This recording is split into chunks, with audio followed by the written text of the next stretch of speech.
से 4 साल पहले जब इंसानियत ने पहली बार अंतरिक्ष के रहस्यों को छूने की हिम्मत की थी, 4 प्रतिभाशाली वैज्ञानिकों को एक खतरनाक मिशन पर भेजा गया। लेकिन मिशन के दौरान एक अनजाना कॉस्मिक तूफान उनकी जिंदगी हमेशा के लिए बदल गया। रीड रिचर्ड्स का शरीर रबर की तरह खींचने लगा। उसकी पत्नी सू स्टॉर्म अदृश्य हो सकती थी और शक्तिशाली फोर्स फील्ड बना सकती थी। सू का भाई जॉनी स्टॉर्म आग में बदलकर आसमान में उड़ने लगा था और बेन ग्रिम, जो टीम का पायलट और रीड का पुराना दोस्त था, एक अजय पत्थर के दैत्य द थिंग में बदल गया। उस हादसे ने उन्हें राक्षस नहीं बल्कि हीरो बना दिया। पिछले 5 सालों में इन चारों ने अनगिनत हादसों को टालकर लोगों के दिलों में जगह बना ली। दुनिया ने उन्हें नाम दिया द फैंटास्टिक फोर। इन दिनों उनकी जिंदगी सुकून से गुजर रही थी। इसी दौरान उन्हें स्पेस से एक सिग्नल मिला जिसमें कुछ अजीब सी आवाजें थीं। शायद कोई उनसे कुछ कहने की कोशिश कर रहा था। इस प्रकार के और भी आवाज ब्रह्मांड के अलग अलग जगहों से आई थी, लेकिन उनकी भाषा अब तक समझा नहीं जा सका था। खैर, रीड ने एक छोटी सी ब्रीज टेलीपोर्टेशन मशीन तैयार कर ली थी, जो एक अंडे को पलक झपकते ही एक जगह से दूसरी जगह भेज सकता था। हालांकि इसमें बिजली की बहुत खपत थी। इन्हीं खामियों पर काम करते करते उसे एक खुशखबरी मिली।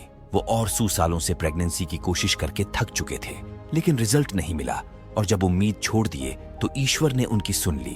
अब सवाल ये था कि क्या उनका बच्चा भी सुपर पावर के साथ पैदा होगा। रीड ने देर नहीं की। उसने खुद एक खास स्कैन मशीन बनाई ताकि बच्चे के हर विकास पर नजर रखी जा सके। घर का हर कोना बेबी प्रूफ कर दिया गया।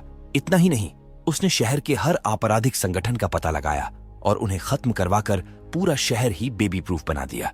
लेकिन वो उस खतरे से बच्चे को कैसे बचाएगा जो आसमान के पार से आने वाला था। 8 महीने कब गुजर गए पता ही नहीं चला।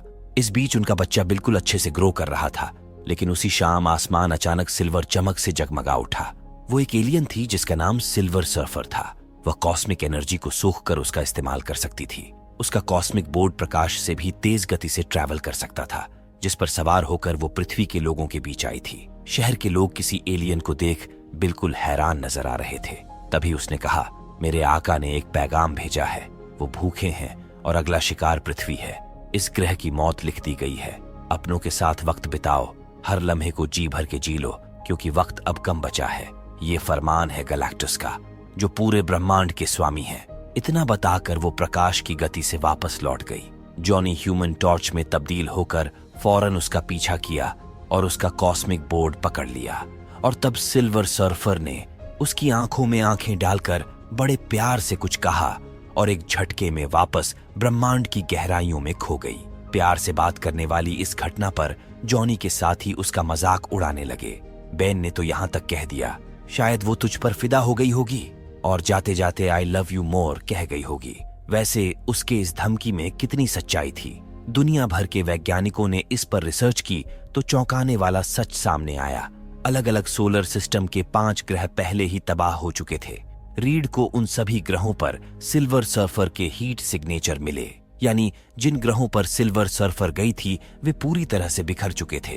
तो हाँ, ये कोई खोखली धमकी नहीं थी, बल्कि सचमुच गैलेक्टस पृथ्वी को निगलने आ रहा था। पर वो विशाल पृथ्वी को निगलेगा कैसे? खैर, फैंटास्टिक फोर ने सोचा कि इससे पहले गैलेक्टस यहाँ पहुंचे, उन्हें ब्रह्मांड में ही जाकर उसे रोकना होगा। इस बीच जॉनी ने सिल्वर सर्फर के शब्दों का ध्यानपूर्वक अध्ययन किया। तब उसे एहसास हुआ कि उसकी आवाज और ब्रह्मांड से आए उन सिग्नलों की आवाज बिल्कुल एक जैसी थी। उन सिग्नलों में 24 अलग अलग वॉइस पैटर्न थे। इसका मतलब था कि सिल्वर सर्फर की भाषा को समझकर जॉनी कुछ बड़ा करने वाला था। जल्द ही सरकार से अनुमति मिल गई और फैंटास्टिक फोर गैलेक्टस को ढूंढकर खत्म करने निकल पड़े। पूरे पृथ्वीवासी उनके साथ थे और हर देश से उनके लिए शुभकामनाएं भेजी जा रही थी। कुछ ही पलों में फैंटास्टिक फोर स्पेस में पहुंच गए, जहां से वे हाई स्पीड कंस्ट्रक्टो तकनीक की मदद से प्रकाश की गति से यात्रा करने वाले थे। उन्होंने अपनी स्पेसशिप एक्सेलशियर को कंस्ट्रक्टो से लिंक किया और मिशन के लिए निकल पड़े। कुछ देर बाद उन्हें सिल्वर सर्फर के हीट सिग्नेचर मिलने लगे तो रीड ने स्पीड धीमी कर दी। उनके सामने पृथ्वी से भी 13% बड़ा एक प्लैनेट था जो पलट झपकते ही तबाह हो गया। अब उनके सामने गैलेक्टस का विशालकाय शिप था। इससे पहले कि एक्सेलसियर उनकी नजर में आए, वे उसे कंस्ट्रक्टो से अलग कर लिए। अगले पल सू ने अपनी पावर से एक्सेलसियर को अदृश्य कर लिया, लेकिन उनकी ये तरकीब काम नहीं आई। गैलेक्टस का शिप उन्हें अपनी ओर खींचने लगा। अगर वे जबरदस्ती करते तो एक्सेल्सियर का इंजन फेल हो सकता था, इसलिए स्पेसशिप को उसी धारा में बहने दिए। अचानक उनके स्पेसशिप का स्कैन हुआ और स्कैनर सू के बेबी बम्प पर आकर ठहर सा गया। तभी गैलेक्टस का संदेश लेकर सिल्वर सर्फर उनके शिप पर पहुंची। बेन ने मौका नहीं छोड़ा और फिर से जॉनी का मजाक उड़ाते हुए कहा, जॉनी, तेरी गर्लफ्रेंड तुझसे मिलने आ गई। ये बात सिल्वर सर्फर ने भी नोटिस की, लेकिन वो यहाँ सिर्फ फरमान देने आई थी। दरअसल गैलेक्टस उनसे मिलना चाहता था। रास्ते में जैसे ही मौका मिला, जॉनी ने सिल्वर सर्फर से उस आखिरी बातचीत का अनुवाद पूछ ही लिया। असल में उस समय सिल्वर सर्फर ने उसे प्यार से आशीर्वाद दिया था, जिसमें उसने कहा था कि अपनों के साथ मिटो, लेकिन जॉनी ने कुछ और ही समझ लिया था। सिल्वर सर्फर ही गैलेक्टस के लिए प्लेनेट ढूंढने का काम करती थी। खैर, वे गैलेक्टस से मिले जो बेहद विशालकाय प्राणी था। हालांकि वह हमेशा से ऐसा नहीं था। अरबों साल पहले उसे एक श्राप मिला था, जिसने उसकी कभी न मिटने वाली भूख को जन्म दिया। अब इतने समय बाद उसे इस श्राप से मुक्ति पाने का एक रास्ता नजर आया। सू के बेबी बम्प को स्कैन करने के बाद उसे पता चला कि उसका बच्चा ब्रह्मांडीय शक्तियों से लैस था और वह दर्दनाक श्राप का अगला वारिस बन सकता था। गैलेक्टस ने कहा, मैं तुम्हारी दुनिया बख्श दूंगा अगर तुम यह बच्चा मुझे दे दो। लेकिन सू और रीड किसी भी कीमत पर अपना बच्चा देने को तैयार नहीं हुए। तभी गैलेक्टस ने अपनी चमकती आंखों से कुछ ऐसा किया जिससे सू की डिलीवरी पेन शुरू हो गई। जॉनी ने तुरंत गैलेक्टस पर हमला कर दिया और किसी तरह वे उससे पीछा छुड़ाकर शिप में सुरक्षित लौट आए। इसके बाद बेन ने हमला करके गैलेक्टस के शिप में छेद कर दिया और वे वहीं से भाग निकले। सिल्वर सर्फर उनके पीछे पड़ गई और जैसे ही सू के बच्चे को उसके कोख से निकालने के लिए लपकी, उनका शिप हाई स्पीड कंस्ट्रक्टो से लिंक होकर क्षण भर में प्रकाश की गति पकड़ लिया। इसके बावजूद सिल्वर सर्फर पीछे नहीं हटी और उनका पीछा करती रही। जॉनी ने उस पर लगातार हमले किए, लेकिन कोई असर नहीं हुआ। उधर सू की हालत लगातार बिगड़ रही थी। ऐसे में रीड ने एक प्लान बनाया। उसने पास के ब्लैक होल के कोऑर्डिनेट्स डालकर एक्सेल्सियर को उसकी ओर मोड़ दिया। अब उनके सामने एक विशालकाय न्यूट्रॉन तारा था। रीड का प्लान था सिल्वर सर्फर को तारे के इतना करीब ले जाना कि वह उसकी ग्रेविटी में फंस जाए और टाइम डायलेशन के कारण लगभग 2 महीनों तक वहीं अटकी रहे। हालांकि यह प्लान बेहद रिस्की था, क्योंकि वे खुद भी उसकी ग्रेविटी में फंस सकते थे, लेकिन रीड ने इसका भी समाधान सोच रखा था। प्लान के मुताबिक वे सिल्वर सर्फर को तारे के बेहद नजदीक तक ले गए और फिर सू ने 30 सेकंड के लिए शिप को अदृश्य कर दिया। इस मौके का फायदा उठाते हुए वे दूसरी तरफ से निकल भागे, जबकि सिल्वर सर्फर तारे की ग्रेविटी में फंस गई। स्पेस में ही सू के बच्चे का जन्म हुआ, जिसका नाम उसने फ्रैंकलिन रखा। जल्द ही वे धरती पर लौट आए, जहां 1 महीना बीत चुका था। उनके लौटने की खुशी में लोगों की भीड़ उमड़ पड़ी। हर किसी को यही उम्मीद थी कि अगर वे जिंदा वापस लौट आए तो गैलेक्टस का खात्मा हो चुका होगा, लेकिन ऐसा नहीं था। रीड ने प्रेस के सामने यह साफ कर दिया और गैलेक्टस की शर्त के बारे में भी बताया। कुछ लोगों का मानना था कि बच्चे को सौंपकर फैंटास्टिक फोर को पृथ्वी बचा लेनी चाहिए थी। अब वे सुरक्षित हैं या नहीं, किसी को कोई अंदाजा नहीं था। उधर सिल्वर सर्फर उस तारे से निकलकर वापस गैलेक्टस के पास पहुंची और उसने रीड के नवजात बच्चे पर रहम करने की गुहार लगाई। लेकिन इतना सुनते ही गैलेक्टस ने सिल्वर सर्फर को ही टॉर्चर करना शुरू कर दिया। दरअसल वही शक्तिशाली बच्चा उसकी मुक्ति का इकलौता रास्ता था। दूसरी ओर फैंटास्टिक फोर गैलेक्टस से निपटने के उपाय ढूंढने में लगे थे, लेकिन उनके पास ऐसा कोई हथियार नहीं था जो गैलेक्टस के विशालकाय स्पेसक्राफ्ट को नुकसान पहुंचा सके। अगर यह पता चल पाता कि उसका शिप किस धातु से बना है तो वे कोई हथियार तैयार कर सकते थे, लेकिन यह जानने में सालों लग जाते, क्योंकि हर्बी ने उस स्पेसशिप से जो सबूत इकट्ठा किए उनसे यह खुलासा हुआ कि गैलेक्टस इस यूनिवर्स से भी पुराना था। किसी को कोई तरकीब नहीं सूझ रही थी। तभी रीड को आर्किमिडीज का सिद्धांत याद आया, जिसमें उसने कहा था, मुझे एक लीवर और खड़े होने की जगह दो, मैं पृथ्वी को हिला दूंगा। रीड भी उसी तरह का एक जीनियस वैज्ञानिक था जो पूरी पृथ्वी को किसी दूसरी दुनिया में टेलीपोर्ट करने का विचार कर रहा था, ऐसी जगह जहां गैलेक्टस उन्हें कभी ढूंढ न सके। हालांकि उसका टेलीपोर्टेशन ब्रिज अब तक केवल एक अंडे को ही कमरे के अंदर इधर उधर भेजने में सफल हुआ था। ऐसे में पूरी पृथ्वी को शिफ्ट करना उसके लिए एक बड़ी चुनौती थी। तो वही दूसरी तरफ गैलेक्टस का स्पेसक्राफ्ट बृहस्पति को पार कर चुका था। लोगों में डर का माहौल था। हालात बद से बदतर होते जा रहे थे। लोग चाहते थे कि रीड और सू अपने बच्चे की कुर्बानी देकर पृथ्वी को बचा लें, लेकिन सू किसी भी कीमत पर ऐसा होने नहीं देने वाली थी। आखिरकार रीड ने दुनिया को टेलीपोर्टेशन की शक्ति से रूबरू कराया। उसने अपनी सारी थ्योरी सामने रख दी। इसी तकनीक से वह पृथ्वी को दूसरी दुनिया में ले जा सकता था, लेकिन इसके लिए पूरी दुनिया का सहयोग जरूरी था। अगर सभी देश तुरंत टेलीपोर्टेशन ब्रिज का निर्माण शुरू करें तो यह मिशन सफल हो सकता था। ये ब्रिज आपस में जुड़े रहेंगे और एक साथ काम करेंगे, जिससे पृथ्वी को एक नए सौरमंडल में शिफ्ट किया जा सकेगा। स्थिति की गंभीरता को समझते हुए हर देश ने तुरंत निर्माण का काम शुरू कर दिया। 36 घंटे बाद खबर आई कि गैलेक्टस का जहाज मंगल ग्रह को पार कर चुका था और अब पृथ्वी से सिर्फ 3 दिन की दूरी पर था। उधर रीड की मुश्किलें और बढ़ गईं। टेलीपोर्टेशन की रेंज बढ़ाने के लिए पावर इनटेक 3 गुना करना पड़ा, लेकिन इसके चलते पूरे न्यूयॉर्क की बिजली महज 2 सेकंड में खत्म हो गई। पृथ्वी को बचाने के लिए अब पूरी दुनिया की हर लाइट बंद करनी जरूरी थी, तभी यह योजना सफल हो सकती थी। पूरी दुनिया ने इस एनर्जी लॉकडाउन का पालन किया। रही बात ब्रिज की, तो उसका निर्माण भी 2 दिनों में पूरा हो गया। इसके बाद पृथ्वी को शिफ्ट करने का काउंटडाउन शुरू किया गया। सब कुछ सही चल रहा था। अब सिर्फ 6 सेकंड का इंतजार बाकी था। तभी अचानक अनगिनत ब्रिज एक के बाद एक ब्लास्ट होने लगे। रीड समझ नहीं पा रहा था कि यह कैसे हो रहा है। असल में यह सिल्वर सर्फर थी जो लगातार ब्रिजों को तबाह कर रही थी। आखिर उनका आखिरी प्लान भी बुरी तरह नाकाम हो गया। इससे पहले कि सिल्वर सर्फर और तबाही मचाती, जॉनी तुरंत उसके पास पहुंचा और शहर के सभी बिलबोर्ड पर उसके ग्रह की रिकॉर्डिंग चला दी, जिसमें उसके ग्रह के लोग उसे अपनी रक्षा के लिए धन्यवाद दे रहे थे। लेकिन फिर जॉनी ने उन ग्रहों के लोगों की रिकॉर्डिंग भी चलाई जिन्हें सिल्वर सर्फर ने तबाह करवा दिया था।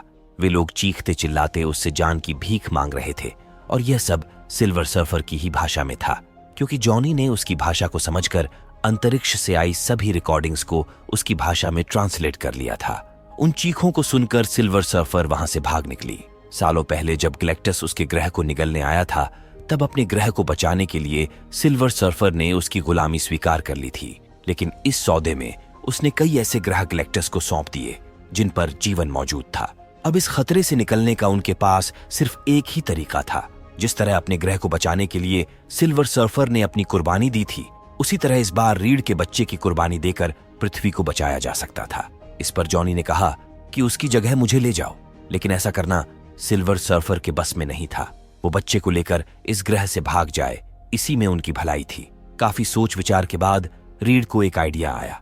उसने बताया कि बच्चे का झांसा देकर गैलेक्टस को न्यूयॉर्क के टाइम्स स्क्वायर में लाना होगा और तब वे उसे ऐसी जगह टेलीपोर्ट कर देंगे जहां से लौटने में उसे करोड़ों साल लग जाएंगे। आइडिया बुरा नहीं था, लेकिन सू अपने बच्चे को चारा बनाने के लिए तैयार नहीं थी। काफी समझाने बुझाने के बाद आखिरकार वह मान गई, जिसके बाद टाइम्स स्क्वायर को पूरी तरह खाली करवा लिया गया। अब गैलेक्टस का जहाज सिर्फ 10 घंटे की दूरी पर था और पृथ्वी से साफ दिखाई दे रहा था।